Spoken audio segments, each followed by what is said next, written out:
Pak Roni. Waalaikumsalam Bu Ena, apa kabarnya Bu Ena? Alhamdulillah sehat. Pak Roni sehat? Alhamdulillah sehat. Ya. Bagaimana kabarnya? Sudah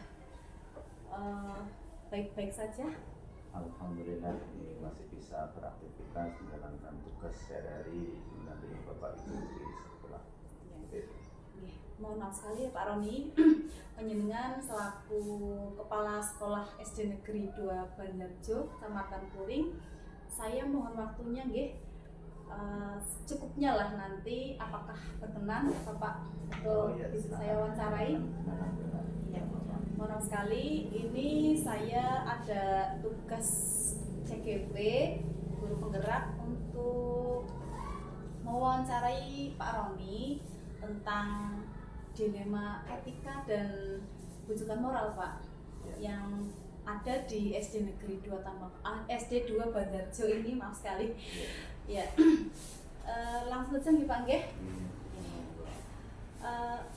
Yang pertama ini saya pengen tahu ini ya, untuk Bapak selama ini bagaimana Bapak dapat mengidentifikasi kasus-kasus yang merupakan dilema etika ataupun rujukan moral yang ada di SD ini Pak. Saya ingin tahu lah gitu Pak, monggo untuk bisa diceritakan.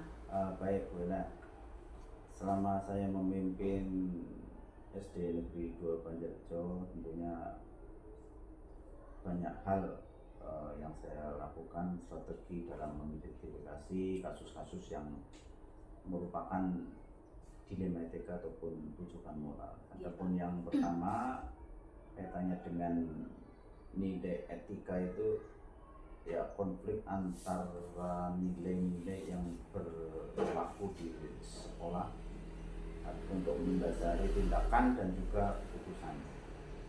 Ya contoh saja ini terkait dengan kejujuran, keadilan, terus tanggung jawab seperti itu.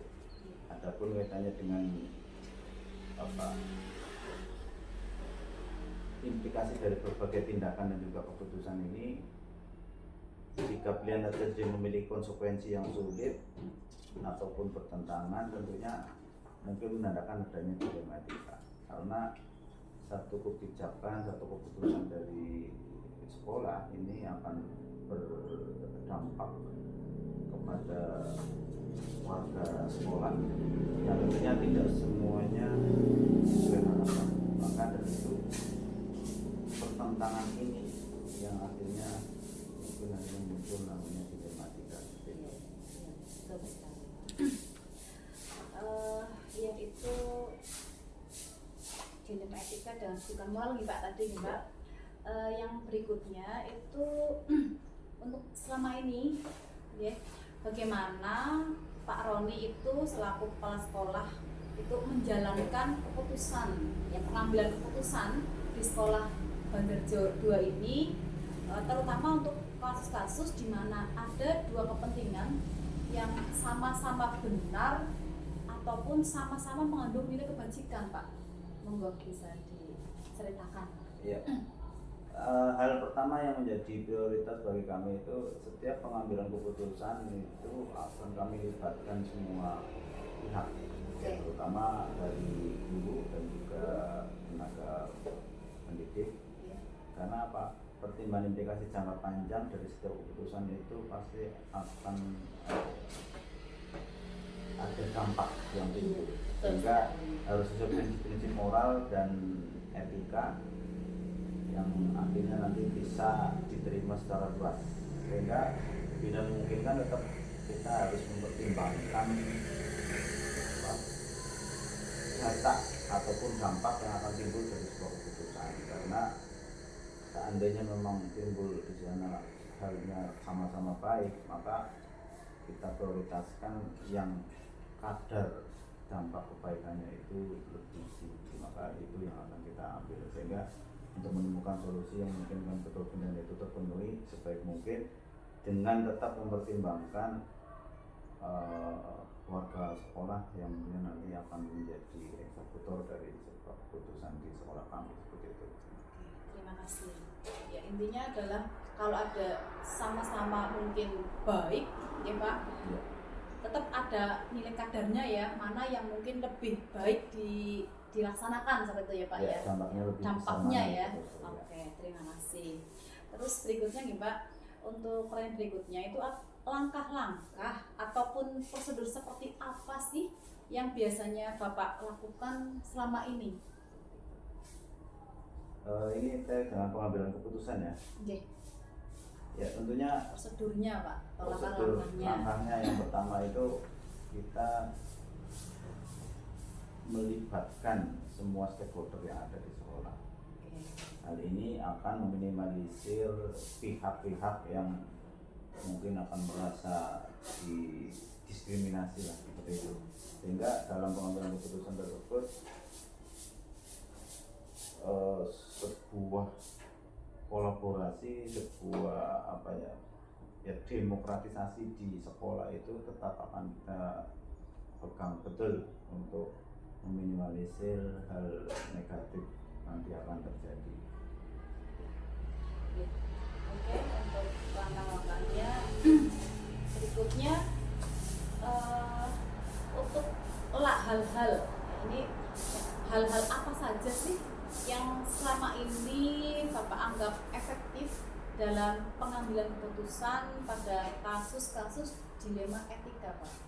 Hal-hal apa yang selama ini dianggap efektif seperti itu untuk Baik. keputusan? Hal efektif yang kami alami, yang kami lakukan dan kami berlakukan di sekolah kami, yang pertama itu adanya empati dan juga kepedulian, bahwa setiap warga sekolah ataupun terutama di guru dan tenaga pendidikan, seandainya kita perhatikan betul perasaan ataupun persepsi dari mereka dalam suatu situasi apapun, ini nanti akan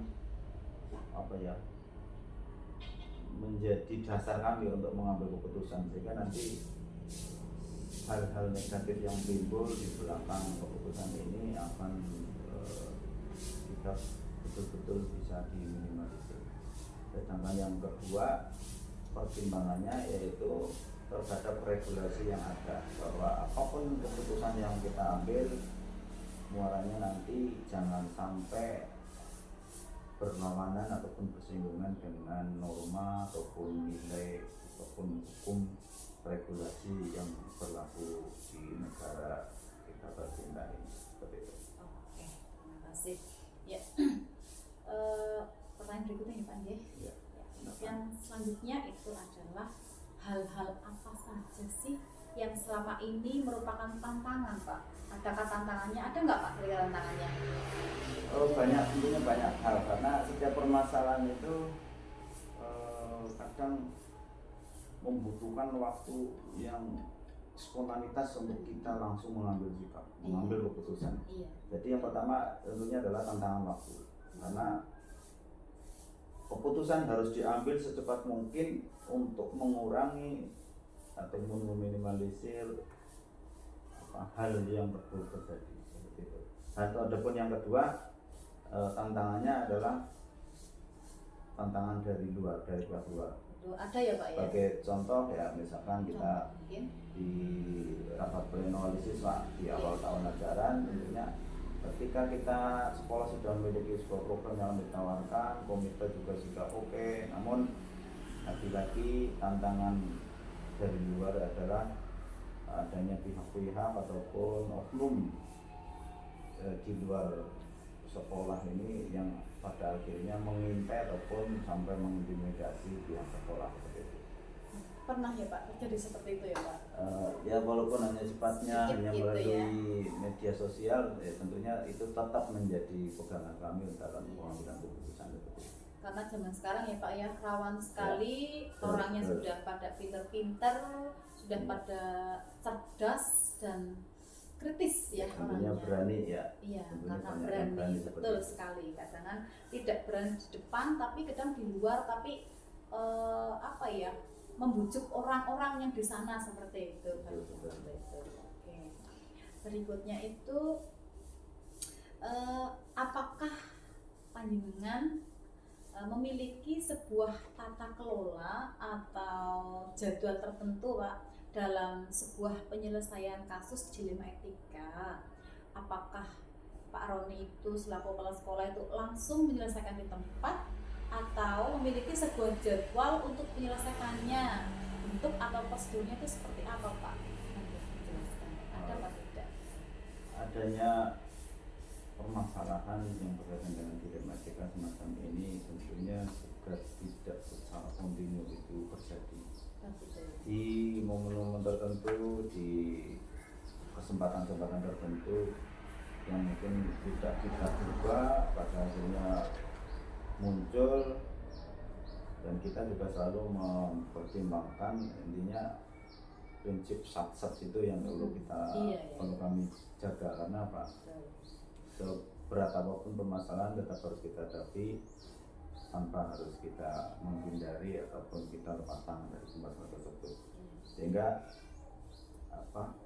penyelesaian sebuah permasalahan ini tentunya tidak kami jadwalkan secara khusus, hanya saja kita harus setiap saat harus sudah siap dan bersikap dalam kami menyikapi sebuah permasalahan itu.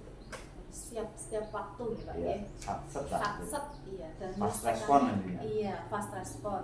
Dan kita juga tidak boleh, kalau bisa jangan menunda. Biasanya kalau menunda masalah itu kadang timbul masalah, biasanya seperti itu. Bahkan masalahnya semakin besar itu sangat mungkin. Iya, betul sekali. Iya, sekarang memang mudah melebar Pak.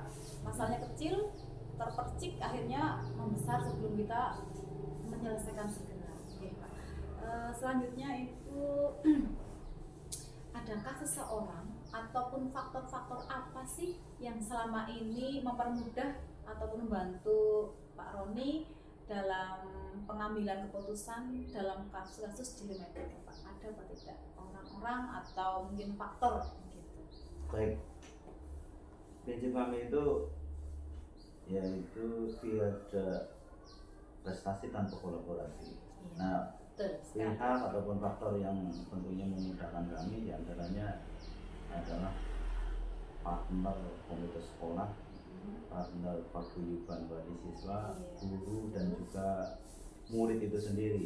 Nah, serta pihak di luar sekolah yang tentunya juga sangat mendukung kegiatan-kegiatan yang akan kami laksanakan. Sehingga kalau dibilang siapa yang paling membantu, ya kami bisa katakan ini semua pihak ini membantu, sehingga kolaborasi yang baik, komunikasi yang baik ini akan membangun satu sistem di mana tujuan program, tujuan dari kegiatan yang kita canangkan di sekolah kami itu bisa terwujud dan terrealisasi sebagaimana yang diharapkan. Berikutnya ini yang terakhir Pak. Ya.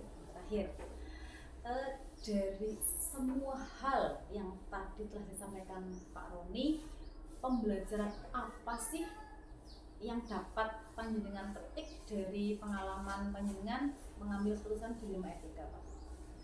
Baik. Pelajaran yang bisa kita ambil dari setiap pengambilan keputusan berkaitan dengan dilema etika itu yang pertama adalah menambah ilmu dan juga wawasan.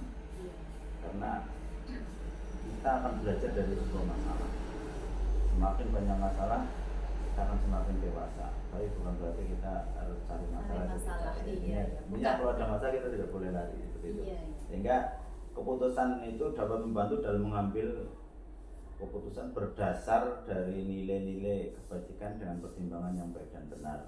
Sedangkan musyawarah itu sendiri akan membangun satu komunikasi yang efektif sehingga kita bisa berkembang bersama, tidak hanya pihak sekolah, tidak hanya gurunya, tapi juga wali dan juga komitenya. Sehingga semakin sering menghadapi masalah dan mengambil keputusan, pengalaman akan semakin kaya dan keterampilan dalam pengambilan keputusan itu juga akan meningkat. Demikian mungkin yang bisa saya jelaskan, Bu Ena. Terima kasih Pak Roni. Dari kegiatan hari ini saya sangat tambah wawasan tentang pengambilan keputusan Pak. Ternyata tidak mudah dan melibatkan banyak hal, banyak orang, banyak personil itu supaya bisa menghasilkan keputusan yang kalau bisa itu bisa mensejahterakan semuanya kalau bisa seperti itu ya. Semoga di sekolah ini dan sekolah saya sendiri juga kalaupun ada masalah kita semoga bisa cepat untuk menyelesaikan dan ya tadi bisa menyejahterakan, bisa membahagiakan, kalau bisa yang minimal adalah kita bisa mengambil keputusan yang baik untuk semua pihak. Amin, amin. Saya kira itu saja Pak dari saya. Saya sangat terima kasih sekali atas waktu yang diberikan Pak Roni untuk hari ini. Mohon maaf sekali Pak Roni sedang sibuk, tapi saya diberikan kesempatan untuk bisa berbincang, mewawancarai tentang tugas saya ini Pak. Terima kasih sekali Pak. Ya sama-sama Bu Ella, semoga program guru penggeraknya TKP-nya lancar nanti sampai sempurna dan juga nanti segera bisa mengaplikasikan ilmu yang didapat dari kegiatan program guru penggerak terhadap perubahan pendidikan di Indonesia. Amin. Oke. Dan sama juga semoga Bapak bisa menjalani tugas dengan baik. Monggo untuk bisa dilanjutkan ke agenda berikutnya Pak. Terima